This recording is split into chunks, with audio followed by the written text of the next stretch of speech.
hüvasti Kehra. Ja nüüd on Pilkala pimedus ees.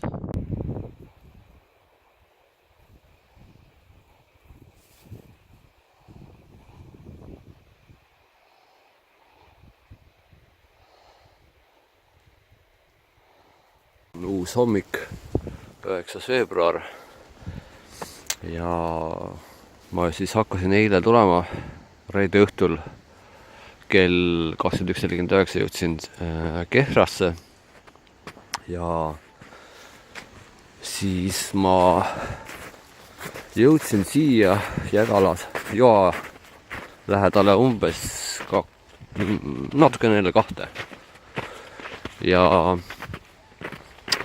see oli omaette mõnus kogemus kõndida uue kotiga, mida ma pärastpoole näitan. Oli lihtsam, kergem mõnevõrra ja ahah, jah, need vaated.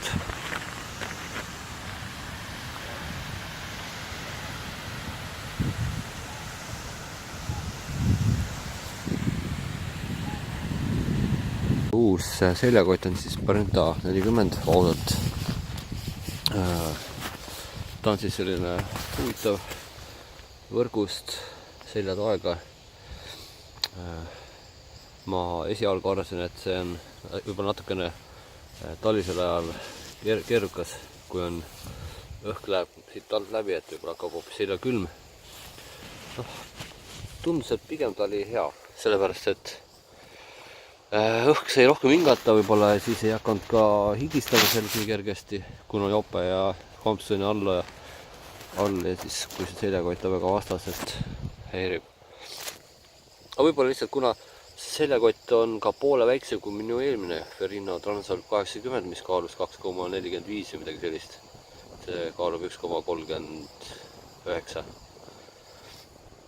Et siis selle võrra just seda higistamist ja vaeva oli ka oluliselt vähem, mis mõjutab kõike ja kogu seda reisi jutti kuskile poolikuks. Ahah, jah.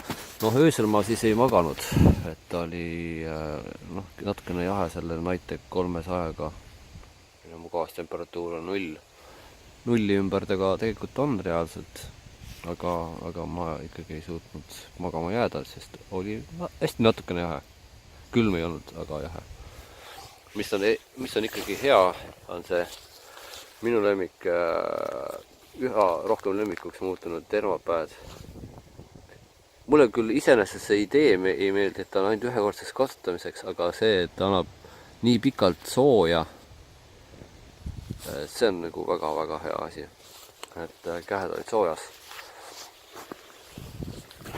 Ja magasin nina kõik üle nüüd magamiskotis, nii et kondentsisin ka sisepinnal telgil vähem kui tavaliselt. Nüüd on see kondents lihtsalt magamiskotis võib-olla. Siin hakkab varsti valmima ka mul pudru jaoks soevesi. Priimuse baloon töötab täitsa ilusti. Ja siis täna lähen edasi Tallinna poole.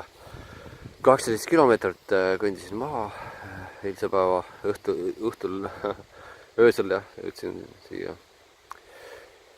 Ja Tallinnasse plaanin siis jõuda siis mingi, ma ei tea, sama pikk aeg, ma ei tea, mingi 4 tundi võiks minna, 5 tundi. Võib-olla ka kohtun ühe enda endise kolleegiga, Mardiga, aga eks seda näeb. Alune on siis selline praegu. Ta oli ka enne siin niisugune jäine, et natukene siiski tundub, et tuli ka läbi moti soojust. Kirgas välja, aga samas enam-vähem nii ta oli ka. Et väga suur soojuskadu ei saanud olla. Aga nüüd teile. Tahtsin öelda selle Brenta 40 koti kohta, kuna see seljatugi on võrgust, siis selg üldse tegelikult ei tunneta seda, et mis seal üldse vastas on või kas seal üldse midagi vastas on.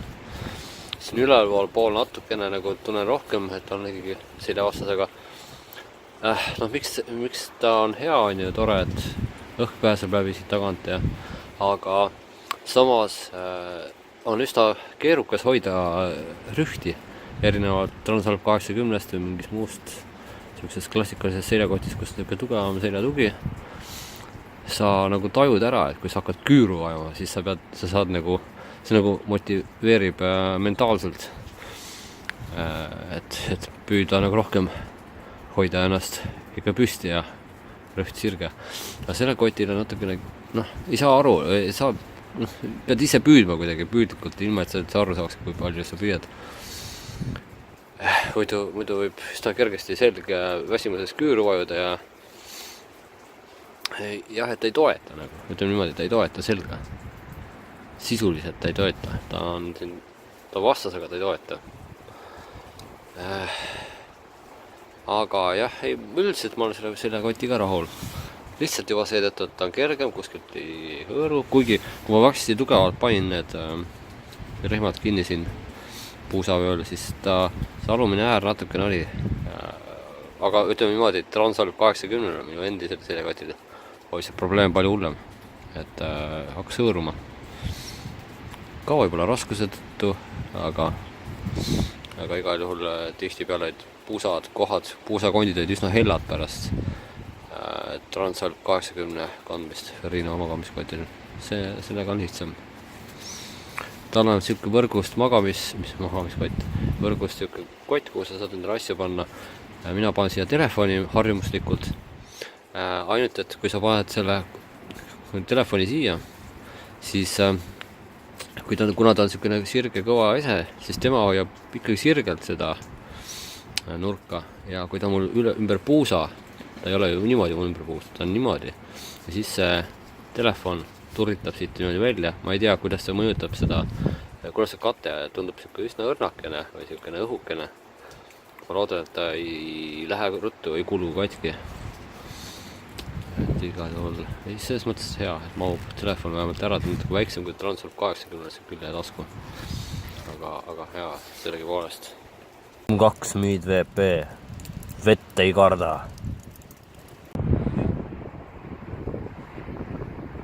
Väga vahva. Neil on nii-öelda joped seljas, tekid seljas. See on jah huvitav. Kas seda on nagu treeninguks või ka sa ei tea, või mis nad... Nii nad on vist lihtsalt siin. No ta pakub mingit teatud joones. Ta pakub siin. See nehivad siin, kes majutab olid nii-öelda. Ega need ei ole tema ohused. Ta pakub majutusteenust. Okei.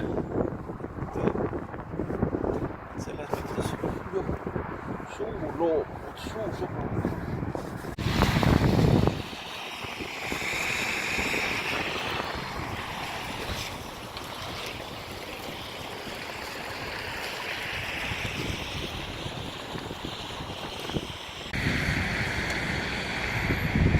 Jõudsin siis Novaordust välja, kõnnin siis Tallinna poole ja tundub, et kuigi siin on eraldi jalakäijate jaoks kergliiklustee tehtud, siis praegusel hetkel on see laus jääs. Et ma ei tea muidugi, kas kogu tee, aga ühesõnaga ühest küljest tore, et on üldse kergliiklustee, aga praegu siit kõndida on päris keeruline. Siit mingi koha ikka leiab, kus on natuke vähem jääd.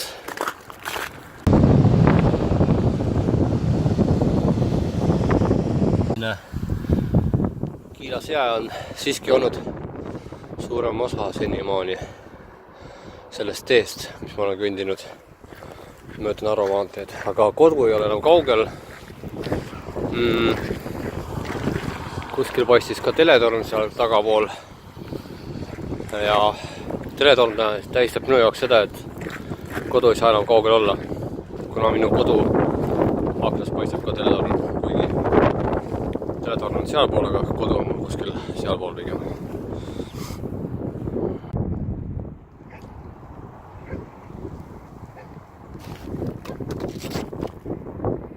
Sükkan asi jääb ka tee peal ette, tuleb röövi käia. Otsivad sinist jääd. Sinist midagi iganes. Siit saab. Eestist. Tallinnast. Nii, koduni on umbes kilomeeter, ma pakun. Siin on võimalik ilusti kõndida. Vahepeal oli väga kiilas jääs ja siis oli keerulisem. Siin Tallinnas on hakkab vihma sadama praegu samamoodi. Aga kuna mul on vihmakindlad, veekindlad rõivad, kaasa arvatud jalatsid, siis olen ma võrdlemisi kuiv. Ütleme, et jalad on täiesti kuivad. Rõivad on lihtsalt, ma arvan, seespoolt higistamisega saanud märjaks. Juba eile õhtul oli ikkagi jope seespoolt märg. Aga põhimõtteliselt kuivana, kindlad, kõik käed on soojad. Telefon töötab erinevalt eelmisest korrast mõned aastad tagasi, kui see kuskil Jõelähtme kiriku juures mul telefon ütles ülesse, kuna sai niiskuskahjustuse. Praegune telefon on samuti veekindel, mis samuti on aidanud sellele, et ma olen saanud teha videod kuni lõpuni välja. Ühesõnaga, veekindlus on siiski üks märksõna, mis tublisti aitab kaasa sellele, et reis oleks oluliselt nauditavam. Samuti kindlasti ka võimetekohane seljakoti raskus, mis teeb oluliselt kergemaks kogu matka, sest nii palju, kui ma varem olen matkanud raskema seljakotiga, ütleme niimoodi, oluliselt rohkem võtab ohkima ja väsimusest ähkima. Võrreldes siis selle seljakotiga on tunda, et kilomeetrid libisevad kiiremini ja et on kuidagi palju lihtsam. Kindlasti ei tasu ära unustada ka tänuavaldused neile, kellele võlgnen tänu, et see reis on, see matk on saanud teoks niimoodi, et ma olen saanud õnnelikult ja turvaliselt kodu. Ning nendeks on minu jalavarjud Gibson 2 Mid VP. Täiesti kuivad, jalad on täiesti kuivad. Ja samuti, kui mul läks korra siit sisse hunnik lund, kui ma läksin läbi paksu lume, siis mingi aja pärast enam ei tunne isegi seda, et jalg oleks märjaks jäänud, sest ilmselt ta hingab piisavalt, et kõik see niiskus välja ajada ajapikku. Nii et otsige seda jalanõud hästi varustatud kauplustest siin Tallinnas. No näiteks matkaspordist võite saada need 139 euroga. Olge lahked, tulge, minge